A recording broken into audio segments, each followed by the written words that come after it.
Hello and welcome to Minimise Debt, Maximise Cash with Top Service, where each episode we will give you tips on how to maximise your cash and minimise your debt in the construction industry. My name is Emma Riley, Top Service CEO, and recently awarded the Credit Professional of the Year 2025 at the British Credit Awards. Thank you very much. In this episode, I have a discussion with Brent Cumming of Let's Talk Credit about the origins of his credit forums and the benefits that construction businesses can get from attending them. Hi Brent. Hi Emma. First of all, thank you very much for coming to Redditch and agreeing to have a chat with me about the credit risk forums that you run through Let's Talk Credit. I wanted, if it's okay with you, to ask you a few questions about them because I think they are really beneficial, particularly for the credit professional in the construction industry. And I wanted to introduce them to our Top Service members.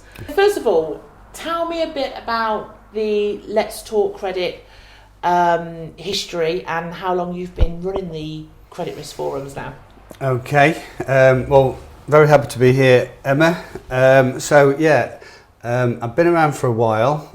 So I actually started at Experian back in 1988, and very soon I got involved in their credit forums or credit circles back in the day. I've been involved in them pretty much since kind of the early 90s, and I took them over quite early on as well at Experian. And I used to do sales at the same time as well as running the forums, but as the time went on I just ran the credit forums right up till 2019 when I did get made redundant, which was unfortunate, but along with Experian's help, we did help move them over from Experian into my own company, which is Let's Talk Credit. And since then, we've set up some new forums, membership's doing well, and the two that we have just started to do with Top Service as well is the Construction UK and soon to be the Construction North Forum. So I feel like I've been doing forums for a long time. So you're an old hand at it, we could say. Yeah, something like that, yeah. For you, why are the credit risk forums so important, particularly for the construction industry? Not just for the construction industry, obviously for all industries, but I mean the construction industry is, one of the biggest sectors that the UK has. It can be very volatile, and I think sometimes if anything's going to happen to a sector, it probably happens to the construction sector first. I think it's it's one of the biggest sectors for the country. It's very important for our country, and it employs a lot of people as well. So we've been running the construction forum for a long time, and it's one of our biggest membership ones as well. So it shows you that it must be important for credit professionals in that sector.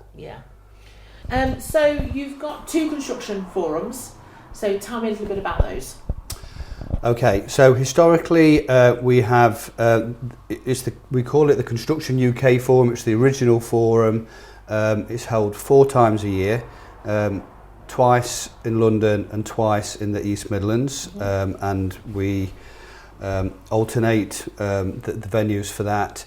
But then there was some businesses in the north that were saying, you don't have anything in the north. So we've set something up recently, so it's only been going for the last couple of years.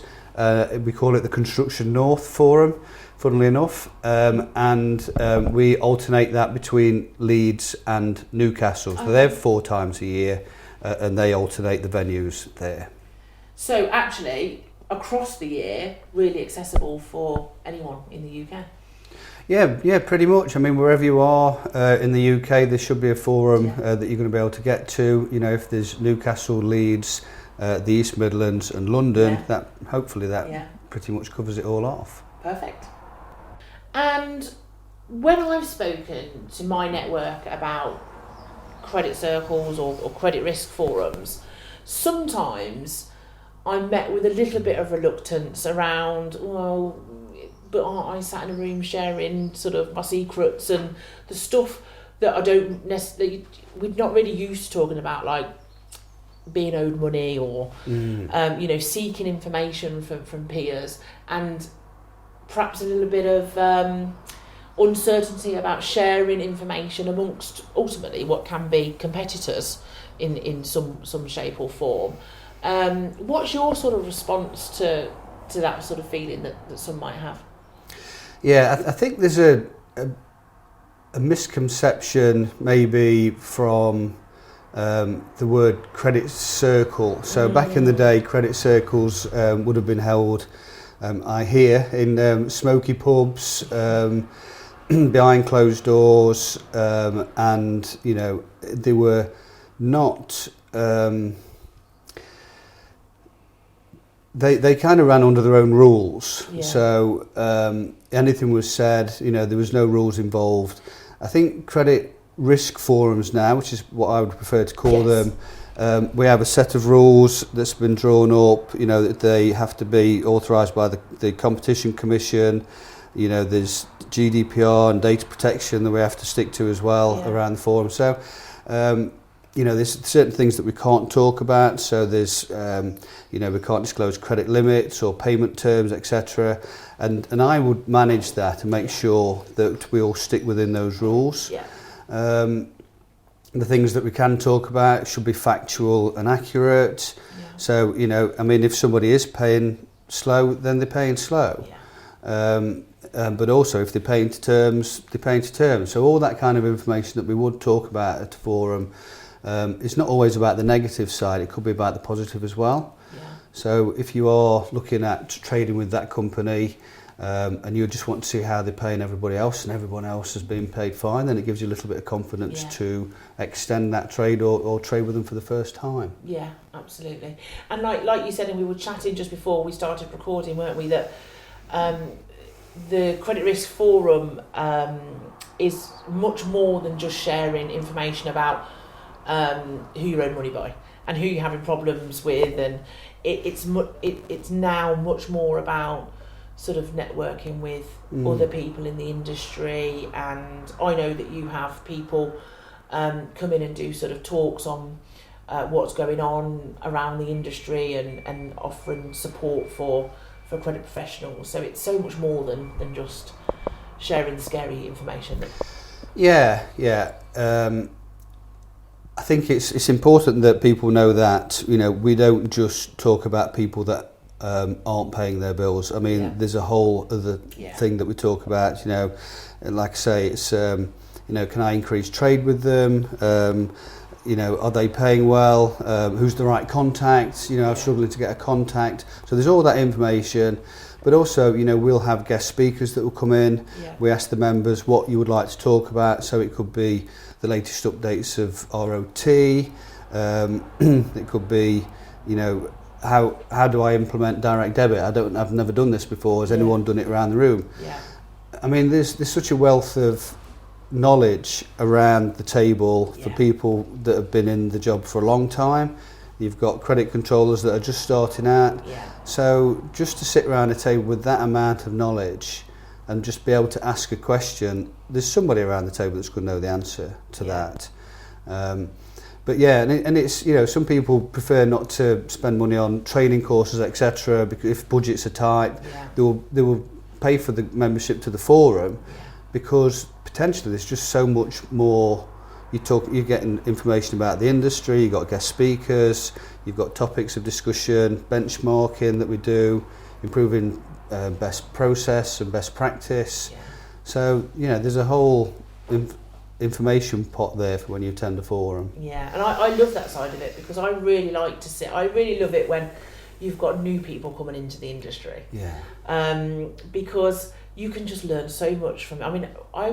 I mean, maybe we should count it at the next one, but how many years of experience is sat round that table, and somebody new in the industry can just be there and just take it all in, and I think, people chat then afterwards, and there's a networking opportunity, and probably even outside of the credit circles, you can just get so much support and sort of learn so much from them as well, isn't it?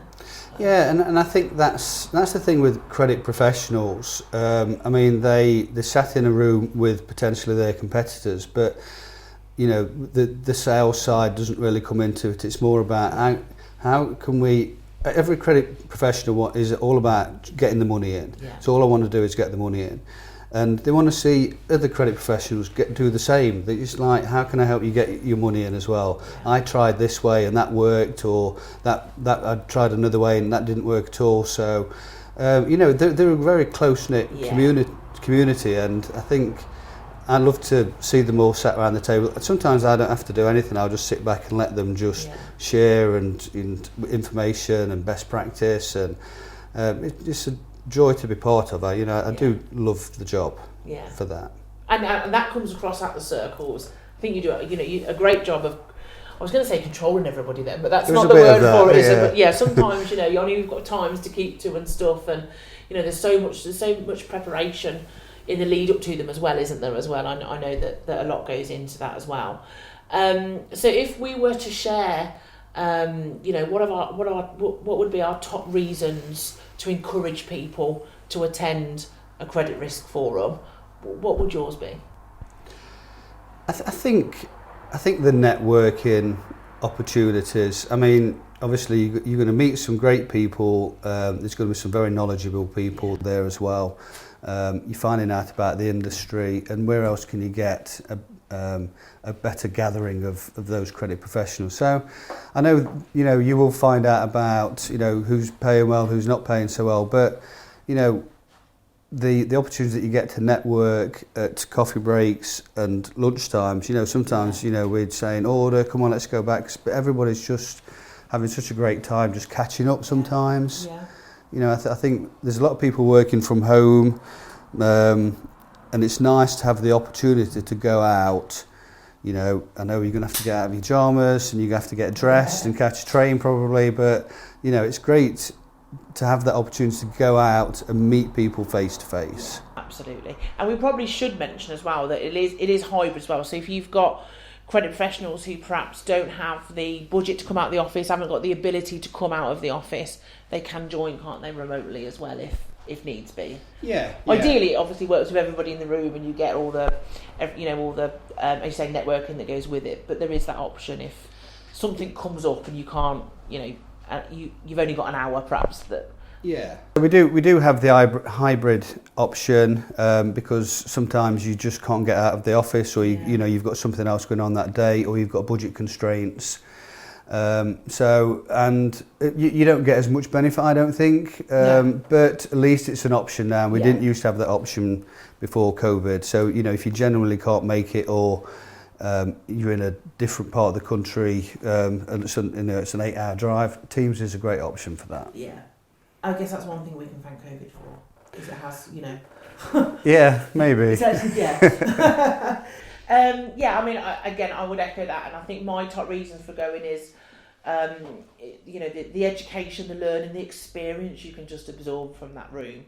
I am going to make a note of the next one. I'm going to try and work out the years of experience that are around that table, and obviously you'll protect that. It's an opportunity to further protect you and your business from potential bad debt, and also fraud is coming up a lot in the construction industry, and that's another subject that's talked about, isn't it? So it's another potential warning for other businesses around the table if someone's unfortunately been approached by or stung for. They can share those experiences as well, can't they? Yeah, with working, on your own or in a small department, and you maybe get hit by fraud, you might just think, oh my God, this is terrible, which it obviously is, but you don't, unless you kind of sit around other credit professionals in the same industry, and they go, oh, we've been hit by fraud, or we've been, we've just got stung on this one, or we lost a little bit of money, but we've managed to catch it, we know what to do next time. And sharing that, the credit professionals are quite happy to share how they got caught. They might not get caught that way again, but at least they'll pass it on to everybody else around the table, and hopefully spreading that information. I mean, it can be just that, you think that nobody else is getting hit and it's just you, but, it's quite widespread at the minute. There's various different types of fraud that's going on. And we do have a section on the agenda every meeting, so we always talk about fraud because there's always someone that's been hit a different way. So sharing that is really important. Yeah, and also, one of the questions we get asked about fraud a lot here is, well, what do I do? I found it out. What do I actually do? And I know you've got action for fraud, and there's obviously the police and stuff. But I just feel like for trade credit fraud, actually, the most empowering thing to do is share the information with as many people as you can, because hopefully that's going to put a stop to that specific case there. Because the more people that know about it, the less widespread that specific case can be, isn't it? So, well, thank you very much for sitting down and talking with me about the forums. Top Service is also an information sharing platform. So information sharing, we're fully invested in that. And myself and Laura love attending the credit forums. It's a great opportunity to see everybody face to face, like we said, and just hopefully bring value to them with our information. And we look forward to the next one.